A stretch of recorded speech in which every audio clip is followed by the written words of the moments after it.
This is the time to talk about Empire and being in the civil service. It is. Empire. I am also wearing a t-shirt. My t-shirt says, "We have it in our power to begin the world over again." Mine too. Was that last year or the year before? I can't remember. Mine does. I am concerned because as far as I understand, that's actually a lie. It's particularly not within the power of the civil service to begin the world over again, because that would be unconstitutional. Probably. They tried it in America and look what happened. Well, there is that. Loving the hair, Vicky, by the way. Thank you very much. I got very bored of brown whatever, so I went purple for a while. I went blue-green, then purple, and I'm back to blue. Everybody seems to think the blue works. So I thought I wouldn't go for an Empire t-shirt. I'll go for a more interesting t-shirt. Sorry, you're off brand. I know. It's I'm following the Pennington. He's never on brand. Well, this literally happened to be at the front of my drawer this morning. So the first t-shirt on my pile of mostly black crew LARP event t-shirts was a Wing and a Prayer t-shirt. So I had to work down the pile until I found an Empire t-shirt. My own crew t-shirt is in the wash at the minute. Otherwise, I'd be wearing it. Welcome. This is Ask the Civil Service. It has been done but once before with great success. I wasn't at that call, so I suspect this will be a disaster. But we have a number of people who play civil service characters at Empire on the call. There is myself, who plays John of Mead. I am a speaker for the Senate. There's Paul Wilder, who will wave now, who plays Merlot, who is both in charge of Imperial elections and handles is one of the folk that handle the conclave.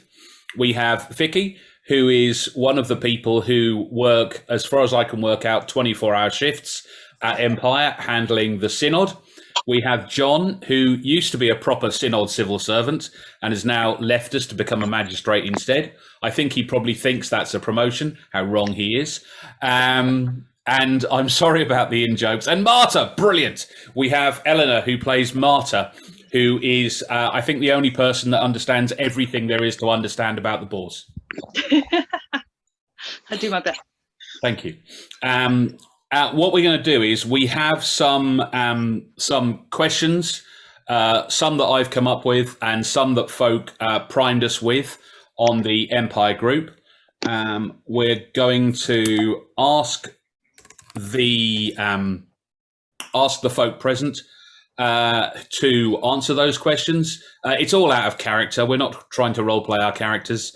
However, some of the questions might involve disclosing details of our characterization. We'll just see how that works out.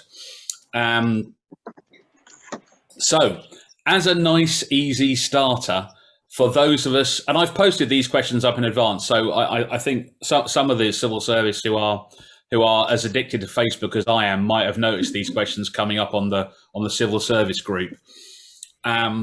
I'll ask the first question in a moment. I was just going to say, however, that the civil service, we are dedicated to helping players play the game.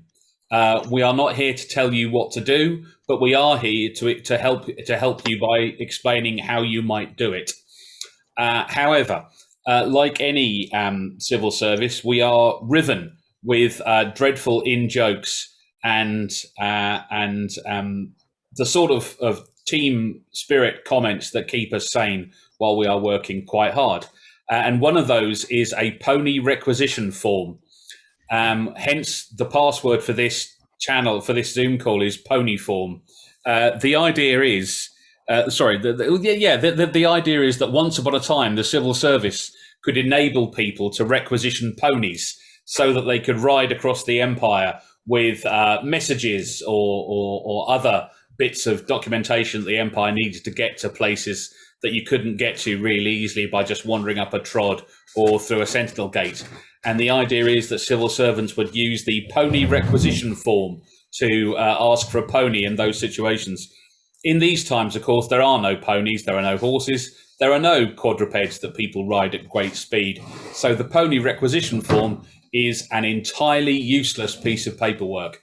In our darkest moments, we are prone to handing pony requisition forms to each other. John, I think, actually invented the pony requisition form. Guilty. When Tom Jenkins and I were the Tribune of the Synod, little point here, the Tribune is a singular now. No matter how many people are Tribune, we are singular. We are Legion, we are one. We kind of made this joke about, there were a few particular people who kept coming and asking us loads of really awkward questions, some of which weren't related to what we did. And I think one of us said, "Oh, do you want a pony as well?" muttering under our breath to the other.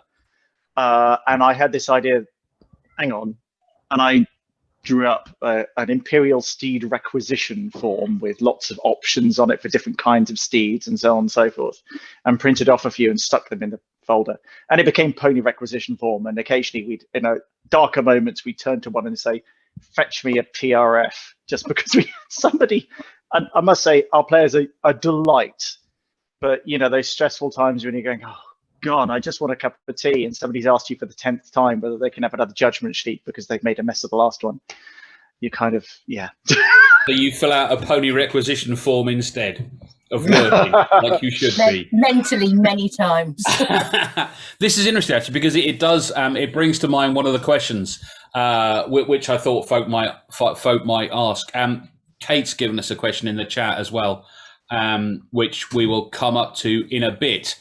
But the first question, because it's such a beautiful segue from what John has just said, first question, what has been, describe one of your worst moments as a civil servant. And when a civil servant on the call raises their hand, I will ask them to give an answer. In the meantime, of course, I have a prepared answer, just to cover for the awkward silence as people try and think of what their worst moment might be. I can see Eleanor is looking up and to the left, which I think means she is actually trying to think of an accurate answer rather than just making something up. If she turns to look up to the right, I will start to suspect she's just making something up. I'm not sure if that psychology means anything, but I do have a particular moment, which was, I say worst. It wasn't actually the worst moment, but by golly, when I was handed a Senate motion, a simple construction of a simple sinecure, which was, and I can't recall it verbatim, I'm afraid, but it was the keeper of the, it was Senator Sasato. It was sinecure, keeper of the Imperial Hounds or something like that, which sounds quite innocuous. And then about halfway through, I was reading this description out, and it said the line, the keeper of the Imperial Hounds, or whatever it really was, will be responsible for looking after all of the goodest doggos. And the first time I read this through, I read this through in the Senate, and I can only imagine that the senators in question had given me that just to troll me, the bastards. And so that was, it wasn't a worst moment, but it did make me laugh. And yeah, that'll do for my worst moment. There's probably something genuinely awful lurking in my memory somewhere. I'm really just talking now until someone does the details here, putting their bloody hands up to give me Eleanor, excellent, thank you. Yeah, I think it's a similar one in a way. It's just reminded me of there are various times when positions get created because an imperial title is created by various different methods, generally by a geographical location being built or becoming available, and then somebody has to be assigned to it. And the titles that are given to them and the names that are given to them, sometimes they're nice and short, and sometimes they are something of the something. That's quite common. And we had a time in the Bourse where two of those got strung together. So the sinkhole there was an opportunity to name the sinkhole, and the sinkhole was named Lorenzo's Deep Pockets. And then the title that was given to the person responsible was the Delver of the Depths. So I then had to read out repeatedly across the course of an auction session that we were appointing the delver of the depths of Lorenzo's deep pockets.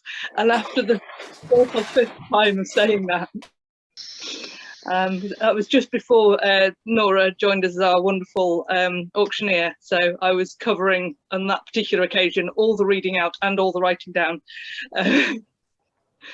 In my experience, no one should ever have to cover all the reading out and the writing down.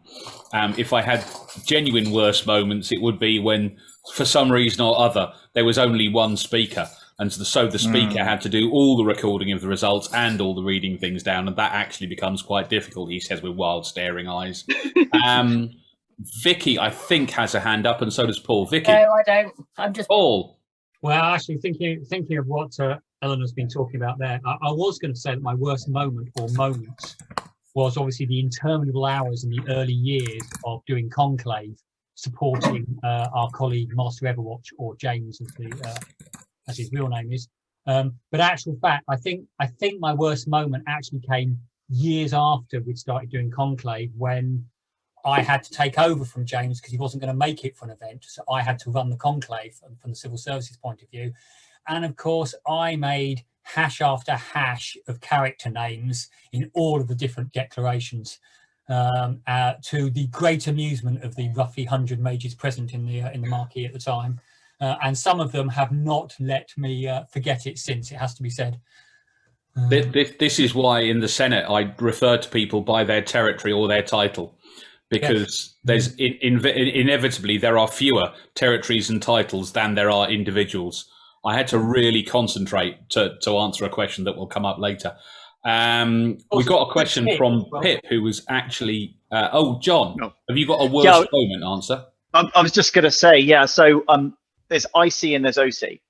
So OC, there was the time when it was basically just Vicky and myself running Synod. And when I started doing Synod, which is over 5 years ago now, but I did it for 5 years, getting 30 plus judgments in an event was unusual. And by this time, when it came down to just the two of us, we were getting 70, 80 easy. Yeah. And it was such hard work. And we have those hour-long breaks at 2 o'clock and 6 o'clock. And I remember one of them, I think it was the 6 o'clock one, where I went up to my tent and I just sat there thinking, it's quiet here. I don't have to be around people. And then I went back, and luckily I bumped into Doug Hare, our wonderful ref, who just went, "You're not okay. Are you okay? Right, okay." And went off and told Claire, and Claire came over and she got somebody to come and just help us out a bit, which I think was amazing. That said, our players are fantastic. I like to boast we had the best players on the field, because they are constantly saying, "Are you okay? Would you like some tea? Would you like some alcohol? Here's some cake. What are your favorite biscuits?" And it's wonderful. I see the worst moment was when Adam went to help out with a past life vision. The past life vision where Asher, the Cardinal of Courage, took his dose of Truliao and dropped down dead.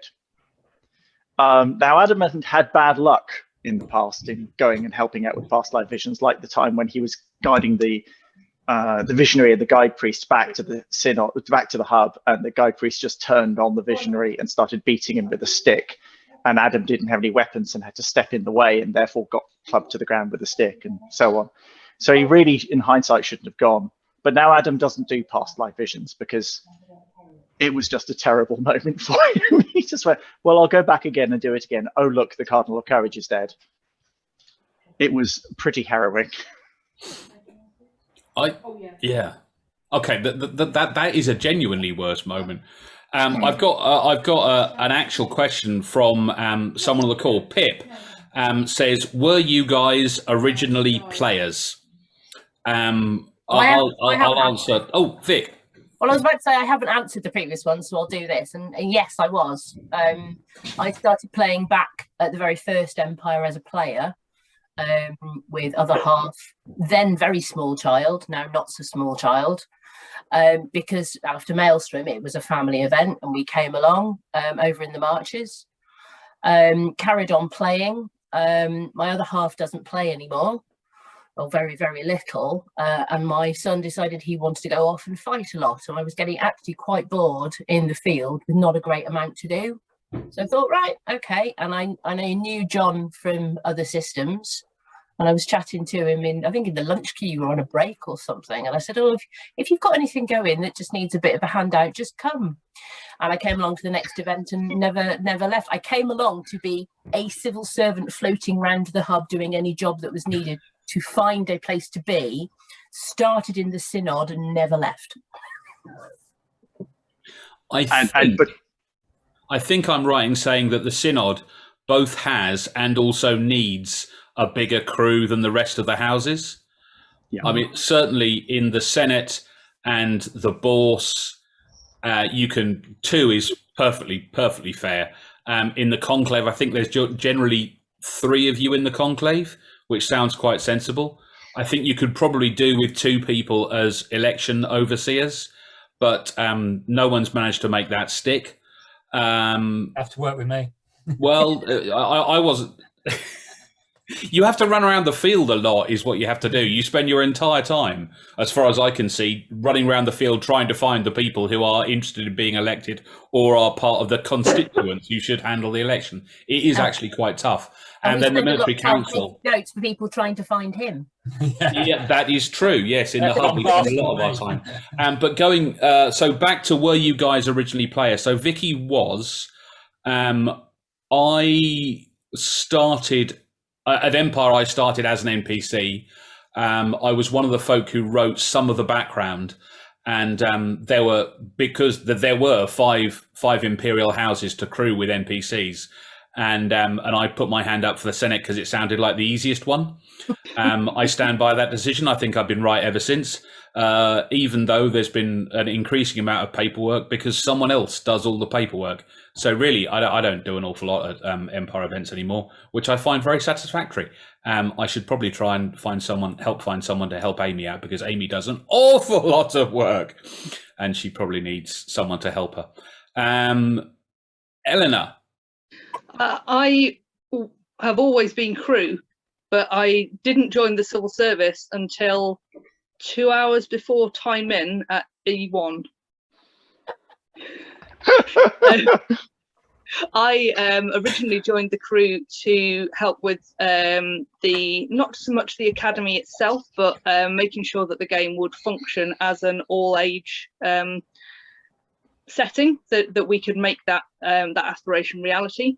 So I did lots of sort of checking through bits of the wiki in the first iteration of the wiki and the nations, and integrating sort of not just children but older people as well, everybody into the world. So then I was originally crewing the academy, and I did for the first couple of years, and there was somebody else was the boss civil servant, but was really panicking about being able to do the talking and the writing down. So I volunteered to do the writing down, and I've been writing things down ever since. I remember at event one, in a non-base 10 system. Yeah, for those who weren't at event one, the game really didn't know how to run itself. So a bunch of folk were put in charge of various Imperial houses before much of the work of defining how they run had actually been done. I turned up to event one thinking that the speakers for the Senate were also going to do all the elections. And I was extremely grateful when it turned out that Paul was on site and he was going to do all the elections. That was a beautiful moment. There were other darker moments later when it became clear that we didn't really know how to run the Senate either. We made it up for a bit, and now we do know how to run it, and it's on the wiki, which is very satisfactory. I think H, actually, that could have been my worst moment, because I blanked that out of my mind. The very first event where every single election had to all be done all in one event, when actually we hadn't really written the rules properly for how they were all going to get done in the first place anyway. But this is what happens when you have an interregnum, you see. Things are much better organised now. That'll never happen again. On to that question, Pip, we've got a next question from Pip. As civil servants, you play a character from a particular nation. Did you get to choose that? I definitely got to choose my character. And I chose my character because I happened to have all the appropriate kit already. and so I was going to become a marcher because I had a bunch of marcher appropriate kit. I was also particularly pleased to play a marcher because at event 1, where it snowed and where it was with wind chill, I think it was -17 one night, or maybe I'm just making it was jolly cold anyway. Marcher turned out to be one of the best costume choices for the first event. That has gone a little bit shaky since, because when it's hot, Marcher is very much not the best character to choose. And I'm glad to see Vicky shaking her head. I have appeared in the Senate wearing what a Marcher would consider to be their underwear, i.e. a pair of white linen boxer shorts and a white linen shirt. Yes. I've spoken for far too long. Someone else can take a shot at that question.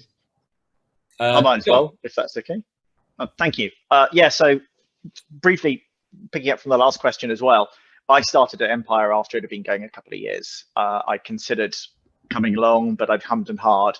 And Daniel Williams said, come and help me do this civil service thing, and then promptly handed over to me and Tom and ran away. But I picked High Guard. I read the backgrounds. I'd had invites to a number of groups to join as a player and hadn't taken them up, but I knew some people in High Guard. I liked the idea of what they were doing as a group, and that's just the background appealed to me.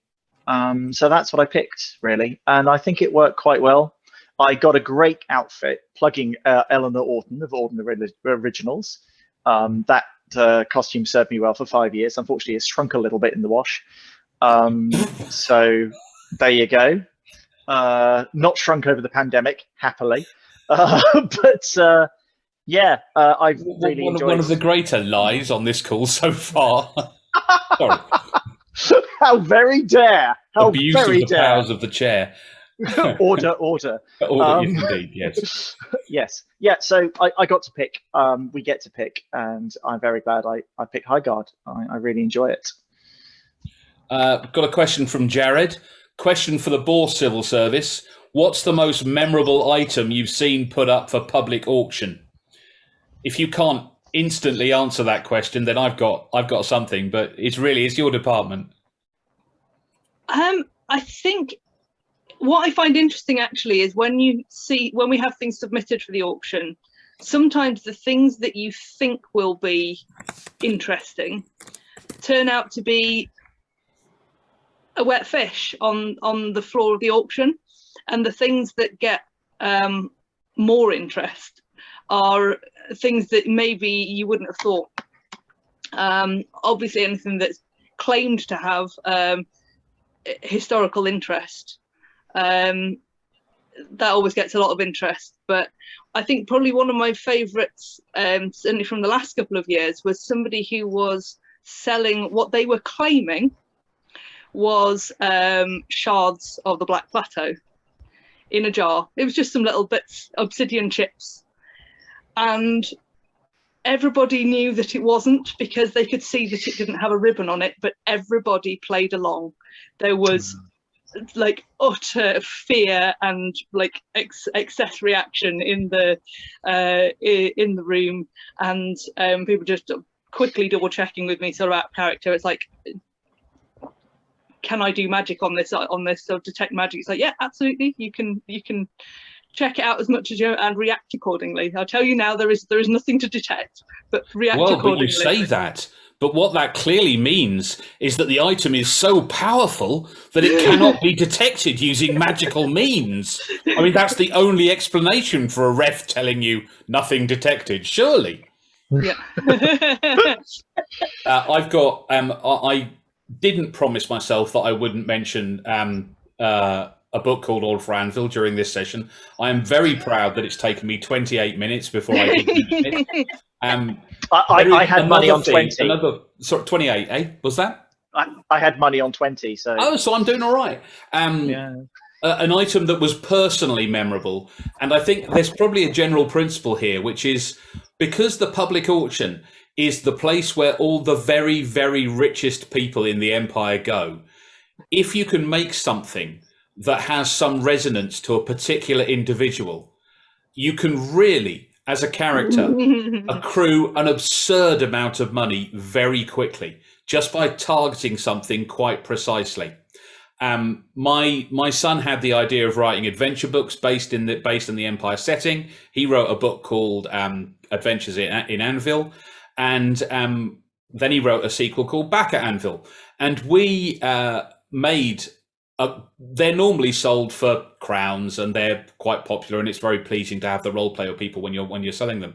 But we carefully covered a couple of prints of those in red card, and there is an individual in the bourse who is very keen on the colour red, to the extent that, as far as I can work out, he would buy absolutely anything if it was red.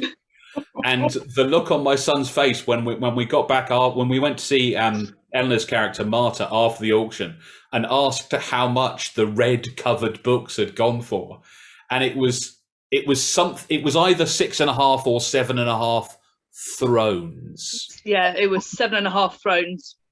And that is a lot of money.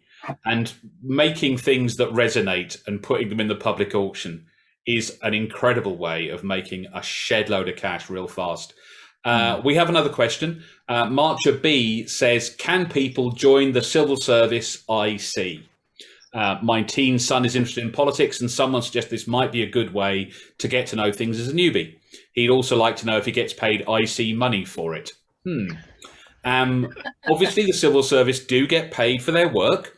Every event we receive 18 rings, just like everybody else does. So yes, we are paid, because for us to do the work without being paid would not be prosperous.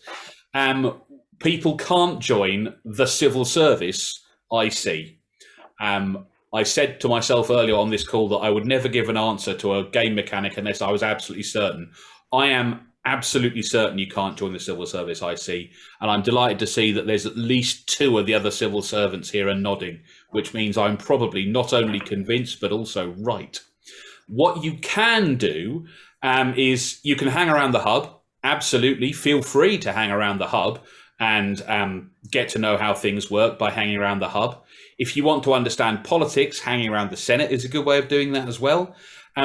There is an organisation which is close to the civil service that you can join IC, which is the militia. So the militia shares a tent with the civil service, and they report to magistrates like John is about to be, and help investigate crimes at Anvil. John, how much about being a magistrate do you really know yet, given that you've almost not done it in character yet? Because could you talk a bit more about what the militia do? I don't know. I can kind of a little bit. And again, please take this with a hefty. My advice is to go and read the wiki, obviously, which I did when I thought I was going to be playing a magistrate in April last year, and of course everything went a bit sideways. As a magistrate, my understanding is my job isn't to personally investigate crimes and so on. That's the militia's job. So as a magistrate, which is a kind of civil servant, I have certain duties like the other civil servants do. I have to remain impartial, but only I have to be impartial in the way that a judge is. So if there's a criminal case, it's brought and the militia have investigated and brought evidence, I then have to hear the case and decide a suitable punishment if the person is guilty of what they've been accused of. That's kind of my understanding. So the militia hang around the magistrates. When somebody runs into the hub, goes, I need a magistrate, they actually almost certainly mean they need somebody from the militia, because they need to report what's going on, and the magistrates need to be involved, obviously. But the militia are kind of like the in-character police, really. You can join them. For a much more coherent answer, go and look at the wiki. That's kind of all I can really help with at the moment, I'm afraid. Paul. Sorry. Yeah, I think there's 2 things on this point worth saying. Firstly, this is obviously, because this is an out of character Zoom conversation, I think it's worth pointing out that there is a very good reason why players cannot become in-character civil servants. The in-character rationale is we all take an oath of neutrality, effectively. Out of character, from a game mechanic point of view, this is so that you as players can be assured that we don't have some devious things going on in the background, and that we actually treat everyone very fairly from a game point of view. And that's really, really important. I think in answer to the very specific question about children who are interested in helping out in the with the civil service, to be fair, any player can actually come along to the civil service and offer their services. You know, for example, if I had a citizen come up to me and say, can I hang out with you, and you can pay me to run off and look for certain people while I'm running around the field like a headless chicken during elections, I would probably be quite appreciative of that. So you certainly can help out the civil service from that perspective. You just cannot become a civil servant itself because of these game mechanic point of view. Yeah, actually, that's a really good point. Sorry, I didn't mean to sound surprised. Thank you, Paul. That was really a really good point, which is helping. Is that while you can't become a civil servant, helping the civil service, there is quite often jobs that we need doing that we don't have time to do ourselves, and often, as Paul says, they involve finding people. And Paul is probably the person who needs to find people most often. Because he runs elections for the generals, the senators, and a wide variety of other imperial positions. And by golly, he needs to find people a lot. And even though, yes, exactly, as Jonathan says in the chat, Jonathan is also a civil servant. He's one of the tribunes who helps Vicky with that. But running around the field is often something we can't do. I myself am just too unfit to run anywhere, and also I much prefer spending time in the hub and answering citizens' questions. Yes, Kay's absolutely right as well. In the chat, a big bunch of being in the military is finding people. I think that I've got another question which we came up with before this session, where I wondered have I asked the question about what is your best moment yet? I probably haven't, have I? It's not a bad question for just over halfway, because it links on to what's just happened, actually, what's just been talked about. So I'll waffle for a bit, giving the other civil servants time to think of a good answer, a better answer than mine. My best moments are almost invariably where someone has come into the hub requesting information about a subject, and it's so that they can go off and do something in the game. And because all the civil servants have access to the PD wiki via the mobile tablets that we have on the civil service desk in the hub, I'm often able to answer questions accurately and definitively. And then the player smiles at me and says, thank you, because they're normally very polite. And they go off and they use that information to do something that their character wants to do. And then they come back and say, thank you. And it's really satisfying being able to help people have a good time at the game. And that, I think, is where most of my there's some moments of high comedy and moments of high drama in the Senate, which I could point at and say, oh, that was a good bit. But really, it is actually the smaller moments in the hub where someone comes back and says, thank you, that was really handy. Now I have been able to do X, Y, Z. Doesn't really matter what X, Y, Z are, just as long as the punter is having a good time at the event. Can any other civil servant raise a... Thank you. Eleanor.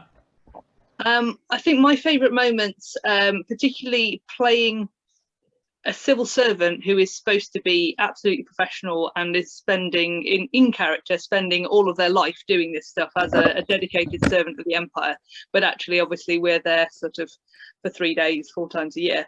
But when things come up that, like a little bit of magic that reinforces that professionalism, there's a couple that come to mind. One was actually the very first event, when before we had the hub, we were in a little tiny cubby hole that's now a sort of storage cum junction box on the side of the Senate. And we were in there, we had a little desk, and the generators kept going off. And I was in the middle of counting out a bid. So the first event, the bourse positions were done by blind auction rather than a public spectacle. So people had come in with sort of an envelope full of coins, and I had to count them all. And the lights went off. and I've got one candle on the desk in front of me. And with the coins that I counted so far up to that point, I had managed to work out that I could tell the difference between all the coins by touch. So I carried on without a pause, and being able to, like, the illusion of being a civil servant who has handled so much money that they can do it by touch at the first event. That still remains one of my best moments. And then the thing that complements that is that we have this amazing box that we use for the bourse that was made by Brian Chandler, and it has a cash drawer underneath it that you release by a second key, and then the top opens out and it has legs that go on it, so it becomes a little table. The cash drawer comes out and sits next to it, so I have a cash box and desk that I can use to run the auctions. And again, that just sort of, here is my box, which I carry around, and oh, lo and behold, it is a desk. And those little moments of magic of being a professional civil servant, they really stand out for me. Mm. Yeah, I think that you're right, actually. It's the illusion of professionalism. That's really good fun. That's really enjoyable to play as well. Any other, John? It's so hard to pick out any specific moment, because both with players and with my colleagues, there are so many wonderful moments. I mean, Vicky and I communicating across the hub with just a glance or a look or a gesture.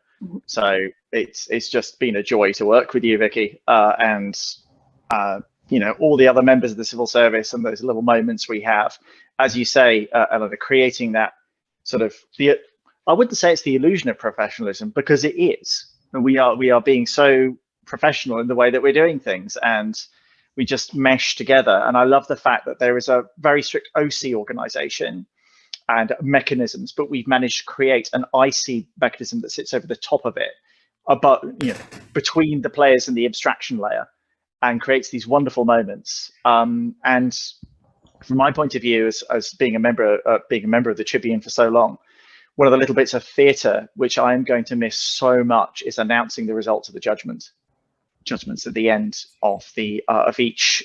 We did it at the end of each scrutiny period. There'd be a few judgments, but right at the end, we had all the paperwork. We had sometimes the sums being done as I was announcing, and I just loved that theatre. It was a fun thing to do, but it was the fact that some players, they would hang on, they would react, they'd make sure they were there.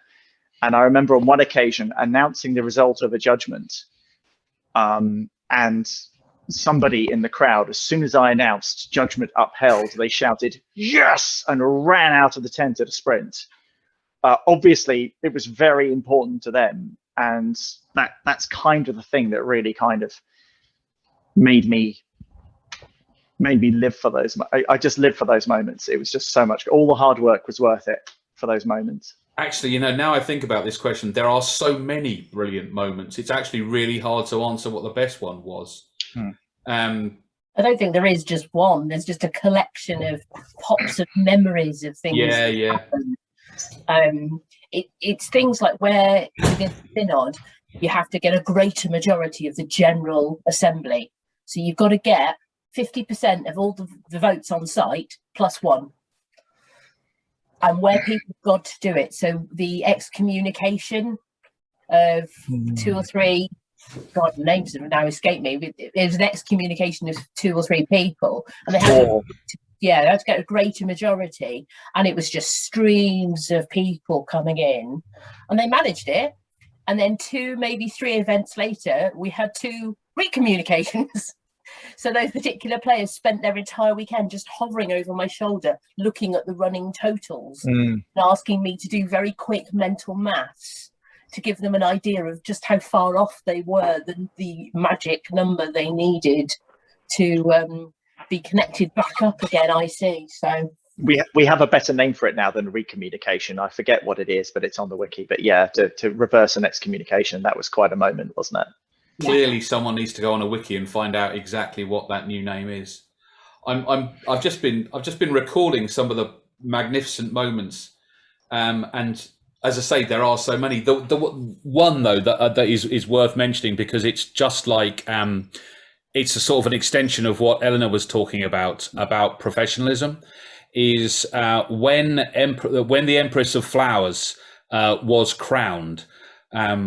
Of course, we're not, as human beings, experienced in arranging coronations, and there was an awful lot of out of character conversation about how on earth this was going to happen and what we were going to do and how we were going to make it like a big event in the Empire's history, because it is arguably the most significant thing that's happened so far in the game, in the game as a whole, that is, and. We worked out, so what we're going to do, and someone said, well, she should have a procession, have a progress around all of the nations, and someone said, yeah, brilliant idea, right, we'll do that. And I was the person with the schedule, and my job during the coronation afternoon was to make sure it all happened to time. So we had a bunch of people working on the progress. All the egregores were involved to make sure that when the Empress arrived, something could happen. And it would last an amount of time. And before it started looking boring, the Empress would carry on her progress around the nations. And we had half an hour to do this progress around 10 nations. And there were a bunch of folk running between nations to let them know, what was going to happen and where she was. And there was a moment of which there is a photograph. And I don't know how. I think it was Ollie. I want to say Ollie. But I also want to be right. I think it was Ollie. There's a photograph of John of Mead standing in front of the Empress with a stopwatch, with a watch in his hand. And that was the moment at which I said to the Empress, would you mind waiting here for 30 seconds, ma'am, or your majesty, whatever I said, however I described them. And I think it was Roz rather than the Empress who looked at me and said, yeah, fine, but why? And I said, because if you wait here for 30 seconds, then we will get to the destination, the end point of the progress, precisely half an hour after it started. And we have a half an hour slot for the progress. And so the progress lasted precisely half an hour. And if you've ever walked around a field to see 10 nations, you will know what a miraculous piece of work that was and how many folk there were involved in making it happen. But golly, that was a moment. Civil service professionalism. Of course. Half an hour for the progress. Half an hour. It was incredible because I was at the other end corralling the crowds to make sure everybody was lined up where they needed to be to receive the procession as it came into the stands. And yeah, bang on the dot. I went, there we go. Right, it was great. It was just a brilliant moment. Proper theatre. So there aren't any more questions in the chat, I don't think. There was one from Kate right at the beginning, which I'd love us to have a go at. I'm not sure this is necessarily a civil service question, but we're people and we can try and answer it. How is PD taking advantage of the break between events, and how do you think it should? And I'll start waffling until someone does the merciful thing and puts their hand up. I think PD is doing about all it can, really. I love the idea of the non-event weekends, having something on the weekend where we would all have been in a field doing this properly. I think is really great. I think that there is the fact that PD has retained its ticketing policy against all the implications of pandemic. I think that's really great too. Obviously, I'm not employed by PD. I've got no skin in this game economically, but I think the fact that PD is keeping to its word on ticketing and saying, look, whenever you had a ticket, it'll be okay. I think that's just fabulous from a corporate perspective. Apart from that, all the online stuff that PD's doing, I think he's really good. God, I sound such like a corporate shill. But I do. What am I going to say? I'm not going to say it's base, but I think PD is doing as well as it can do. There's some specific things that Eleanor, great, thank you. I was going to say that there are probably people out there who are thinking that there's probably lots of overhauling of things happening and stuff like that. But I think it's worth mentioning that there's so much kind of iterative improvement that happens between events, but where we talk things, but we've learnt, I think if we were a newer system, then we might have been tempted to try and overhaul things and then have spent lots of time on it and got the field and found that didn't work. But we've made those kinds of mistakes in small scale, or not mistakes, but we know and PD know from running lots of events before Empire that no matter how well you think things might work, you can't, until you've tested them in the field, you can't be certain. So there isn't that much value in planning and overhauling and trying to do things from the comfort of your living room and via Discord or whatever, when you know you're not going to be able to test them out in reality quite soon. We did that with Synod to sort of help the queues. Certainly when it was just John and I, bringing in sort of little voting slips that people could fill in at a allowed amount of time, so they could leave their vote with us to be added during some quiet time. And that came out of a conversation that we had between the civil service, the Synod civil servants at the Zoom call, where we just sat there and said, right, how can we make things better, more efficient, more straightforward? And I think we're on our third iteration of the little voting slip now, having taken feedback from the priests going, I don't like that. Can we do it like this? You know, can it be in a dyslexic friendly font? Can it be bigger? All those little things, and we've just tweaked it and tweaked it and tweaked it and updated things. So our paperwork has improved as it's gone over through the time. It just occurs to me that PD is also spending some time rewriting some chunks of wiki, and it's the pages that I know that are being worked on are the look and feel pages.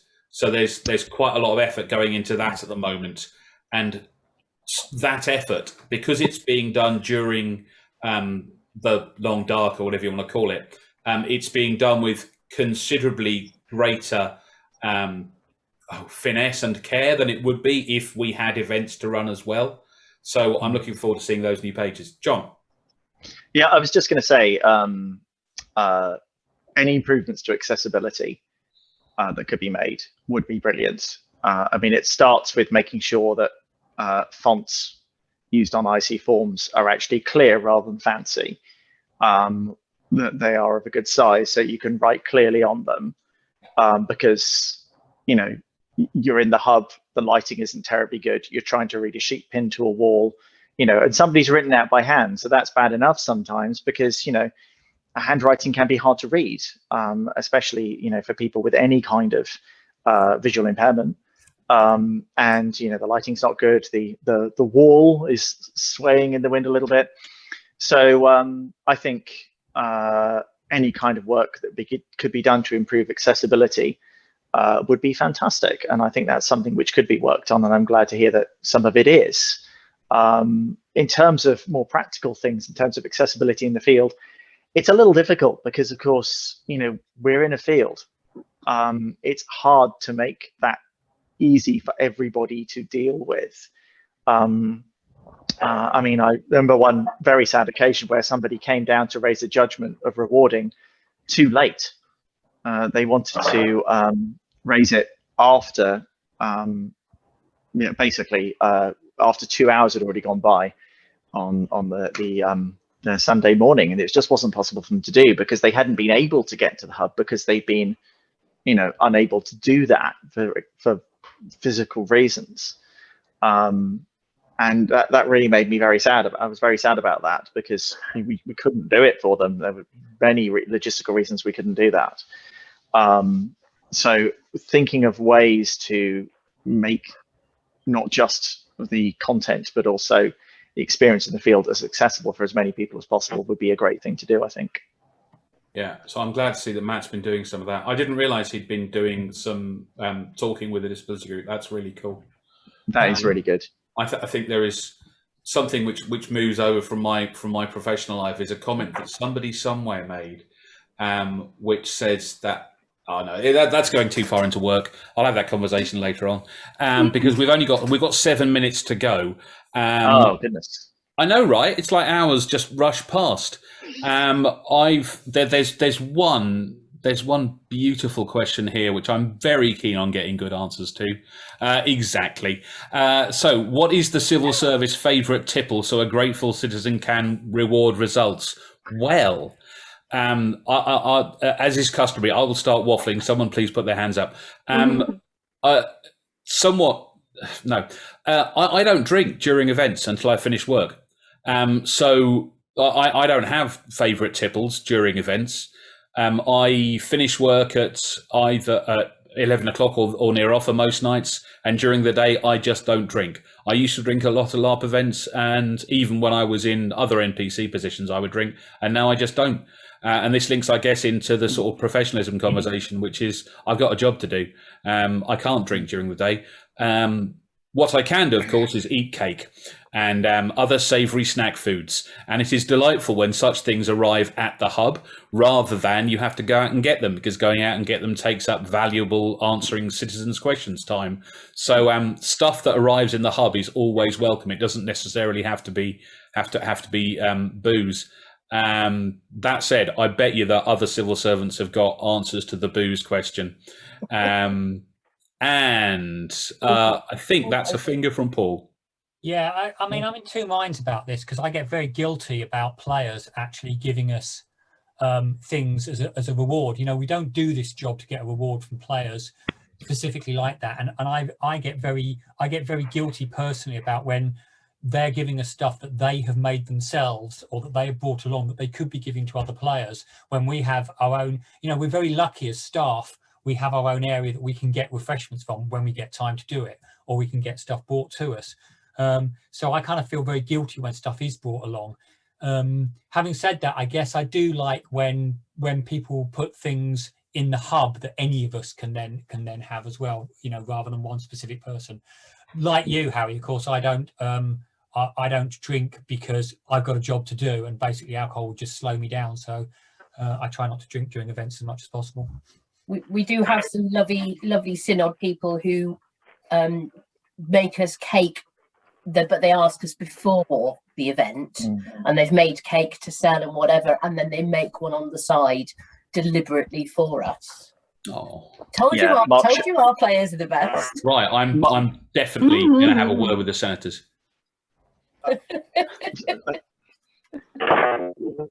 Martha's waiting. I mean, Yeah, Eleanor's waiting. I almost always have a cup of tea.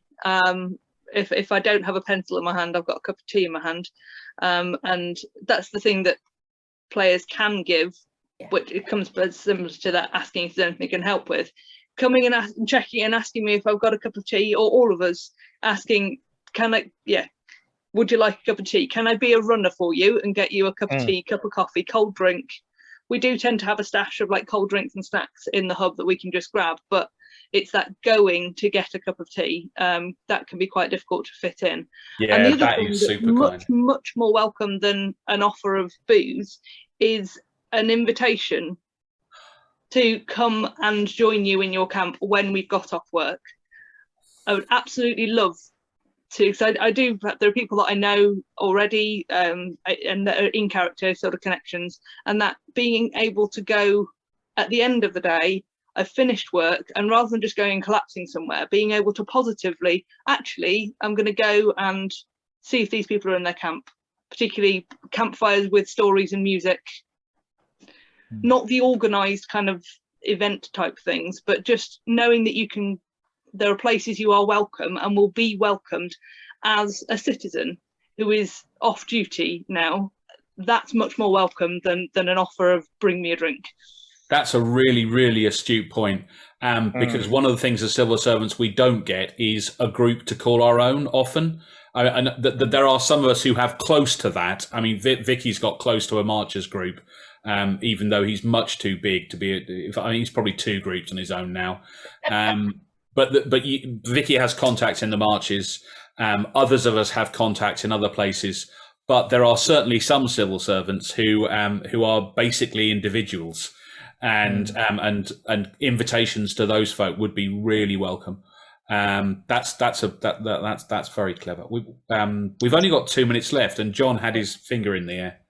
Which I was just going to say, not here, or else it means that Adam has been powered by black coffee and plenty of water for the last several years. I've got my IC tankard, which takes 1.5 pints, which I make sure is full of water. I've got my not terribly icy cup that is nonetheless on my belt, and I make sure I have that as well.